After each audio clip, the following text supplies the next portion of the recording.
Does anyone have a question they would like to ask?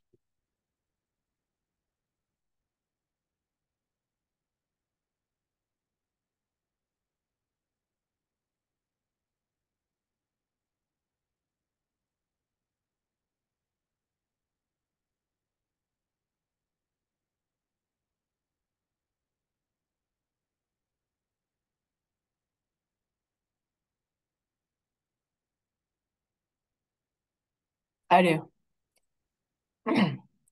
How do you stay open to something that really bothers you?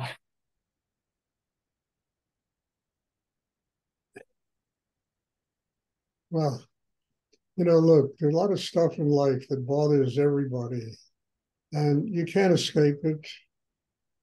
It just goes on all the time, in life. And the way that you deal with it, or at least I deal with it, is I spent years of my life building an inner life that was strong enough to not allow these things that bother me, to take over. They just bounce off. You allow them to bother you because there's weakness inside you that lets them in. And also there's a part of a human being that almost wants that because it becomes a destructive element that they've attracted into themselves to keep them from growing spiritually. So the answer to your question, is you got to build a chakra system that's strong enough to where you are so centered inside yourself, it doesn't matter what anybody says or whatever goes on in this world.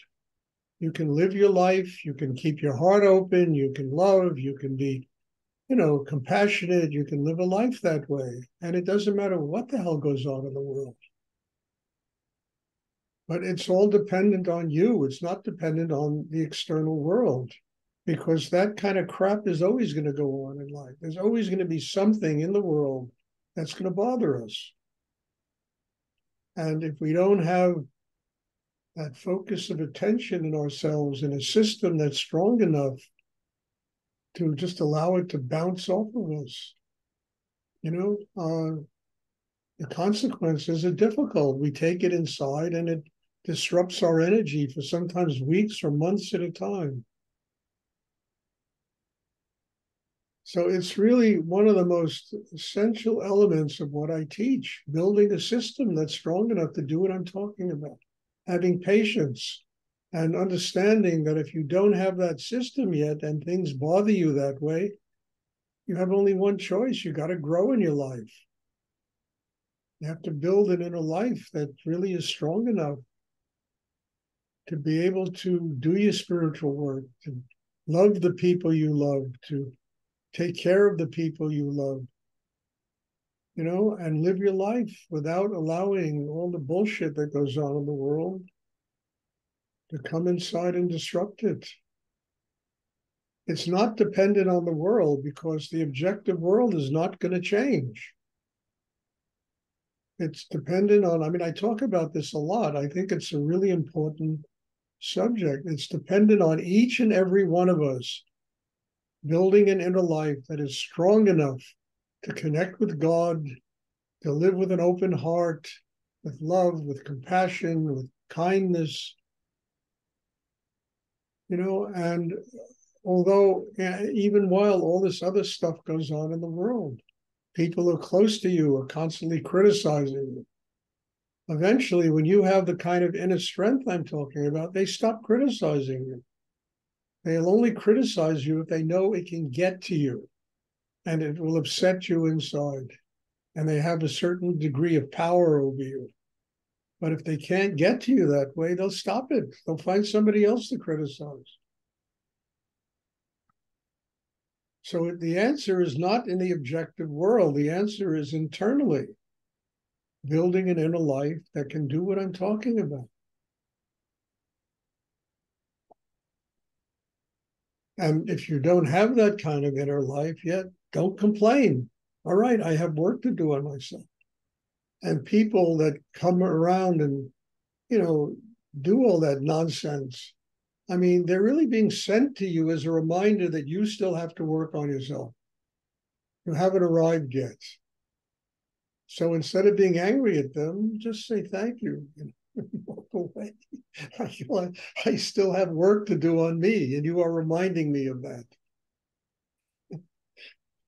So it turns a negative situation into something that can truly help you to grow.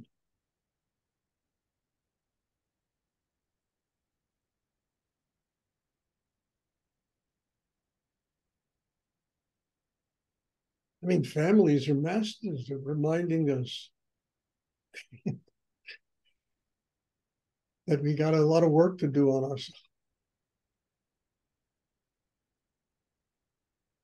You know, relationships, friendships, jobs that you work at, people that you come into contact during the day.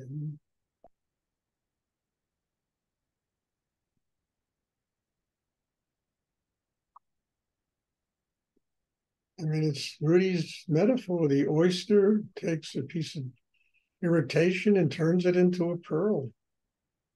You can take all of that irritation and turn it into an eternal pearl and make it work for you to grow.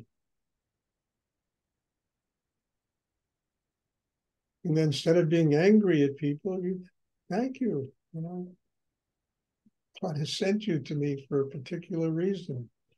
Remind me that I have to grow.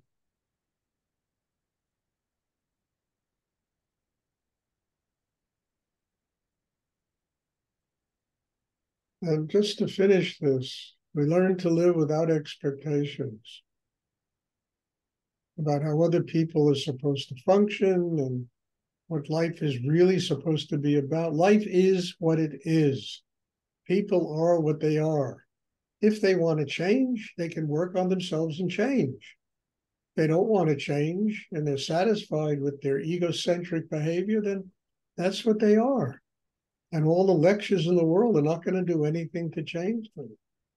And if you truly want to love them and truly want to communicate at some point with them, then grow in yourself, build a system inside that can absorb their tension, and it doesn't bother you. And then you can have some kind of relationship with another human being.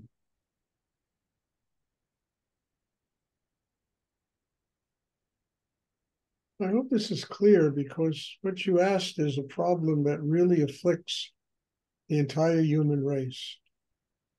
I mean it. It's everybody has that.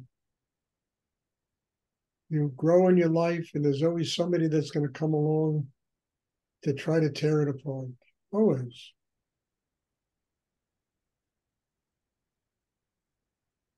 You have the strength to sustain.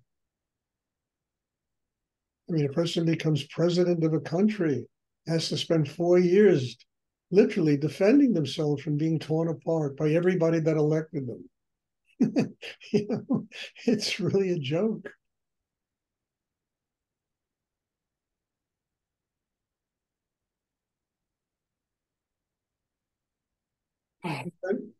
Does anyone else have a question they would like to ask?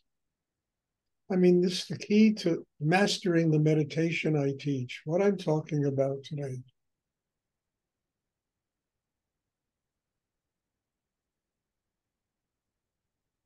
Build the chakra system, learn to live with an open heart, have the strength not to be intimidated by anything that goes on in this world. And not in a way where you want revenge and anger, but in a loving way, not to be intimidated by somebody else's ego.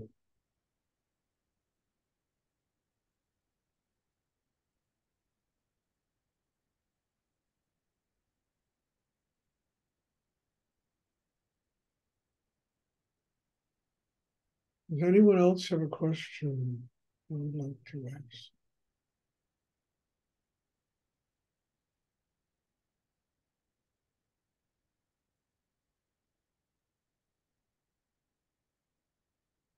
Hey, as I announced before the class, I need a break. So I'm going to take a week and just try to keep from staring into the computer. Just take a break, refresh myself, and come back. And there's one other announcement I want to make. I don't know how many of you it will affect, but I was talking yesterday about possibly doing a retreat a month instead of every 2 months. And one retreat will have a full house, which is about 18 people right now. And the other retreat will have maybe 6 or 7 people in it. And they'll be staggered. 1 month there'll be a full house. The next month there'll be 6 or 7 people. I want to keep the intensity of this work going, and those retreats are very powerful. So if I know people live in Israel, they live in Europe, it's not easy, Brazil, but I'm really seriously thinking of doing that. And if there's interest, I will do it because I enjoy that kind of depth of work. And I know it not only helps me, but it helps everybody that attends those retreats. So there'll be like in October, there's going to be a retreat next month. And then there's another one in October. I'm not going to start this in September, but maybe in November I will start it to have one with just 6, 7 people, a smaller one. Those who register first get to come. It's the only way I can do it. So if this is something that you would like to do, I'm pretty sure this is going to become available. So thank you. God bless you all. I'll see everybody in about a week. And thank you. Have a wonderful week. Thank you, Stuart. Thank Have you. fun.